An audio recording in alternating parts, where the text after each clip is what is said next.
Halo, selamat pagi anak-anak semuanya. Jumpa lagi dengan Pak Edi di mata pelajaran Pendidikan Pancasila dan Keluarga Negaraan. Ya, hari ini kita bertemu kembali setelah pertemuan sebelumnya. Kita sudah pelajari mengenai kondisi bangsa Indonesia sebelum tahun 1908, ya. Bagaimana kondisi bangsa Indonesia pada waktu itu cukup memprihatinkan, ya.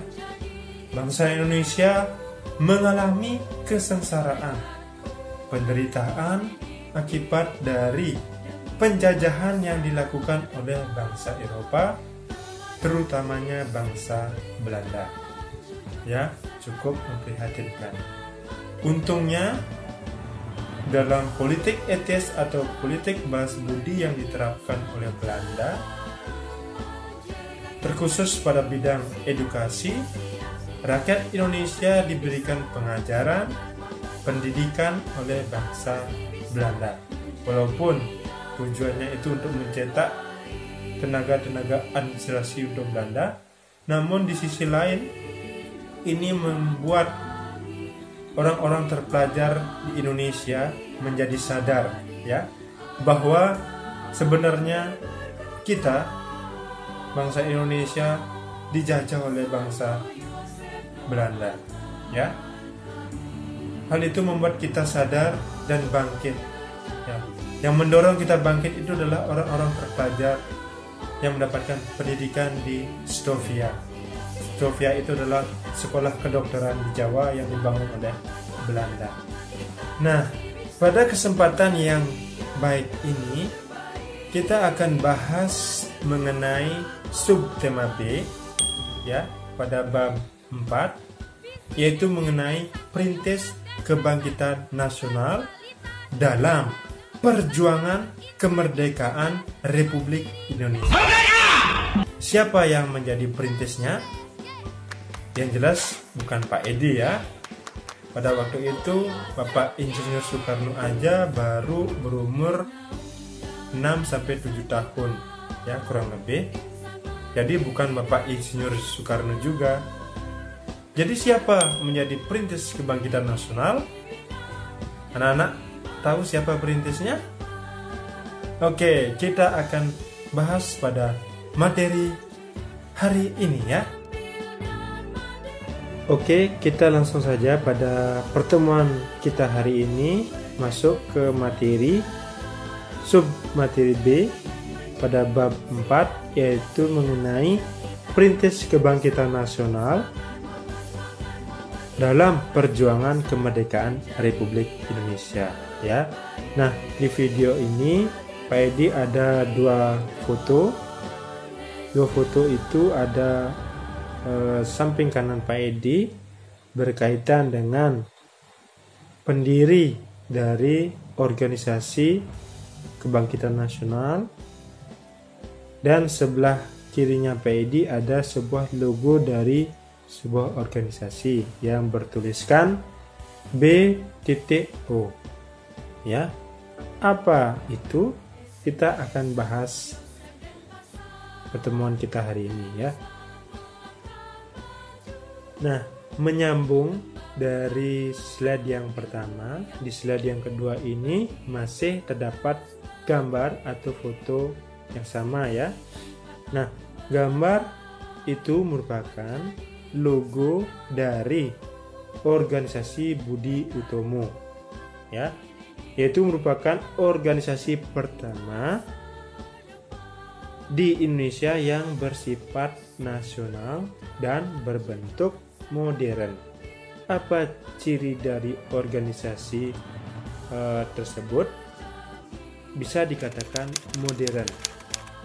Nah, cirinya itu yang pertama itu memiliki pengurus yang tetap, ya, pengurus yang tetap. Yang kedua, memiliki anggota. Memiliki anggota yang jelas, berapa orang, berapa jumlahnya, ya. Yang ketiga, ya, memiliki tujuan yang jelas. Dan yang keempat, memiliki program kerja. Ya, itu baru bisa dibilang sebagai organisasi modern. Siapa pendiri Budi Utomo? Nah, ini berkaitan dengan gambar yang ada di slide ya. Beliau adalah pendiri dari Budi Utomo, yaitu Dr. Sutomo. Pada tanggal 20 Mei 1908. Nah, kita ketahui pendiri dari Budi Utomo itu adalah Dr. Sutomo.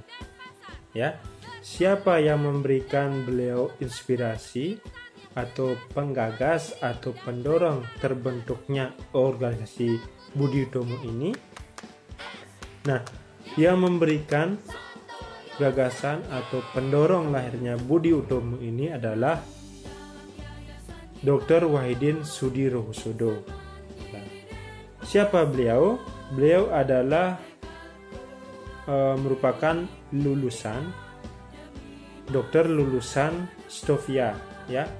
Stovia adalah sekolah kedokteran Jawa. Menurutnya, salah satu cara membebaskan diri dari penjajahan ialah rakyat harus cerdas. Rakyat harus cerdas, ya. Nah, ketika rakyat sudah cerdas, kita tidak bisa lagi dibodoh-bodohi oleh Belanda, tidak bisa dibohongi oleh Belanda lagi, tidak bisa diadu domba lagi oleh Belanda, sehingga kita bangkit bersama untuk meraih kemerdekaan. Merdeka! Nah, di slide itu merupakan gambar atau foto dari Dr. Wahidin Sudirohusodo, ya, yang menggagas tentang perlunya mendirikan organisasi yang bertujuan memajukan pendidikan dan meninggikan martabat bangsa. Sehingga pada tanggal 20 Mei 1908 lahirlah Budi Utomo, ya. Jadi pendiri dari Budi Utomo itu adalah Dr. Sutomo. Nah, Dr. Sutomo ini mendapat dorongan atau gagasan dari Dr. Wahidin Sudirohusodo, ya, dokter lulusan Stovia. Nah, sebenarnya apa sih itu Budi Utomo? Kalau kita artikan secara harfiah atau asal katanya, Budi Utomo berasal dari kata Sansekerta, yaitu Bodhi atau Budi, yang berarti keterbukaan jiwa, ya, keterbukaan jiwa, pikiran, kesadaran akal, atau pengadilan, yang juga bisa berarti daya untuk membentuk dan menjunjung konsepsi dan ide-ide umum, ya.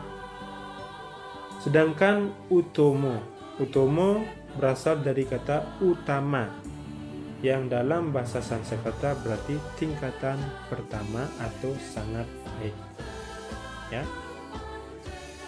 Seperti yang Pak Edi bilang di awal, ya, sebuah organisasi modern salah satu cirinya adalah memiliki program kerja, ya. Program kerja dari Budi Utomo itu yang pertama adalah mengusahakan perbaikan pengajaran dan pendidikan, ya, pendidikan dan pengajaran bagi rakyat Indonesia. Program kerja yang kedua yaitu lebih bersifat sosial, ya, karena pada saat itu belum dimungkinkan untuk melakukan politik. Apa sebabnya? Karena penjajahan Belanda itu sangat keras pada waktu itu, ya. Ketika ada organisasi yang bersifat politik, maka organisasi tersebut akan diberhentikan oleh Belanda karena Belanda takut, ya, rakyat Indonesia berapi-api nanti semangatnya untuk melawan mereka. Jadi organisasi politik itu tidak diizinkan oleh Belanda, ya. Nah, selanjutnya sebagai organisasi pelajar yang berintikan pelajar Stovia, Gerakan Budi Utomo pada awalnya terbatas pada Jawa dan Madura. Nah, pada tanggal 5 Oktober 1908, Budi Utomo mengadakan kongres pertama di Yogyakarta. Isi kongresnya, kemajuan yang harmonis antara bangsa dan negara, terutama dalam memajukan pengajaran, pertanian, peternakan, dagang, teknik, industri dan kebudayaan, ya. Nah, setelah Budi Utomo mendapat dukungan yang lebih luas dari kalangan terdidik, pelajar memberikan kesempatan pada golongan tua untuk memegang peranan lebih besar, ya. Nah, ditunjuklah atau terpilihnya Ketua Budi Utomo, yaitu RT Tirto Kusumo, yang gambar beliau ada di samping kirinya Pedi, ya. Nah, Tirto Kusumo ini memberikan dukungan besar terhadap Budi Utomo, ya. Organisasi modern harus memiliki sebuah tujuan yang jelas, ya. Nah, tujuan dari Budi Utomo ini adalah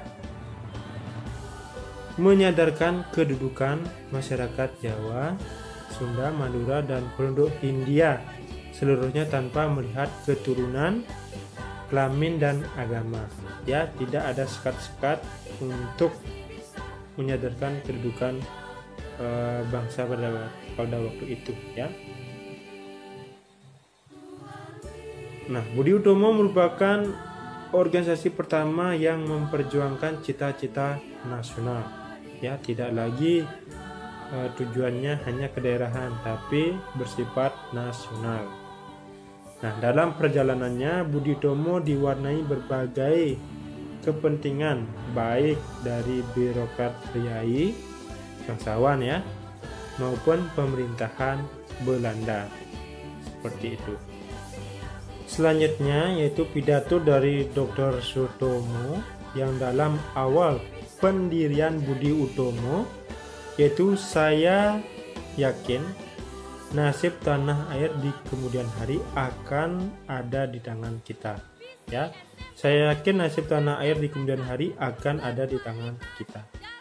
Pidato ini berbekas kepada para anggota Budi Utomo untuk memperjuangkan kehormatan bangsa Indonesia, kehormatan dari penjajahan yang dilakukan oleh Belanda, ya. Nah, besarnya pengaruh pergerakan Budi Utomo dalam perjuangan kemerdekaan Republik Indonesia, Bapak Presiden Soekarno pada tanggal 20 Mei 1948 menetapkan Hari Kebangkitan Nasional itu sebagai atau menetapkan hari kelahiran Budi Utomo sebagai Hari Kebangkitan Nasional, ya. Nah, sehingga kita setiap tanggal 20 Mei itu kita peringati sebagai Hari Kebangkitan Nasional, ya. Nah, ini menjadi latar belakang kenapa kita setiap tanggal 20 Mei selalu memperingati Hari Kebangkitan Nasional, ya. Nah, kebangkitan nasional dilakukan oleh pelajar. Oleh karenanya, kalian harus meneruskan nilai-nilai kebangkitan nasional tersebut. Di antaranya kita dapat bangkit dan mengubah diri menjadi lebih baik, ya. Kita harus bangkit dan mengubah diri kita menjadi lebih baik lagi, ya, menjadi baik dan baik lagi. Nah, kalian dapat memberikan rasa bangga bagi keluarga, sekolah, masyarakat, bangsa, dan negara. Nah, karena kita sudah mengubah diri kita menjadi lebih baik, dari sana kita akan bisa memberikan rasa bangga pada keluarga, bagi sekolah, masyarakat, bangsa, dan negara, ya. Merdeka. Oke anak-anak, sekian dan terima kasih untuk materi kita hari ini, ya. pada dasarnya, kesimpulannya, Perintis Kebangkitan Nasional ini dipelopori oleh organisasi modern Budi Utomo, ya. Budi Utomo ini didirikan oleh Dr. Sutomo yang mendapatkan dorongan atau gagasan dari Dr. Wahidin Sudirohusodo. Beliau adalah dokter lulusan dari Stovia, ya. Budi Utomo ini lahir pada tanggal 20 Mei 1908. Ya. Maka dari itu setiap tanggal 20 Mei kita sebagai bangsa yang besar memperingatinya sebagai Hari Kebangkitan Nasional. Ya. Jadi anak-anak, jika ada pertanyaan kenapa tanggal 20 Mei diperingati sebagai Hari Kebangkitan Nasional, maka anak-anak jawab dengan lantang bahwa pada tanggal 20 Mei itu, tepatnya 20 Mei 1908, lahir sebuah organisasi modern yang tidak bersifat kedaerahan lagi, melainkan bersifat nasional untuk memberikan semangat kebangkitan pada rakyat Indonesia dari keterpurukan, dari kesengsaraan yang didapatkan oleh penjajahan bangsa asing, ya. Tetap semangat, kita pasti bisa merdeka. Ya. Ingat anak-anak menggunakan masker, ya, dan protokol kesehatan yang lainnya. Dadah, sampai jumpa pada pertemuan selanjutnya.